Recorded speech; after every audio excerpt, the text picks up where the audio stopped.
Welcome to our step-by-step guide on setting up your Google My Business page. This is a powerful tool that will help your business get noticed online. First, go to the Google My Business website and click on the Get Started button. It's free to use for any business.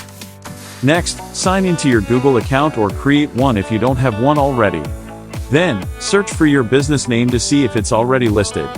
If it is, claim the listing and verify your ownership.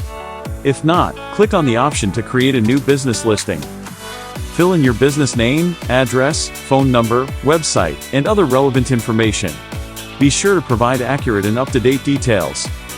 Choose the category that best represents your business. This will help Google understand what your business is about. Now it's time to add photos and videos.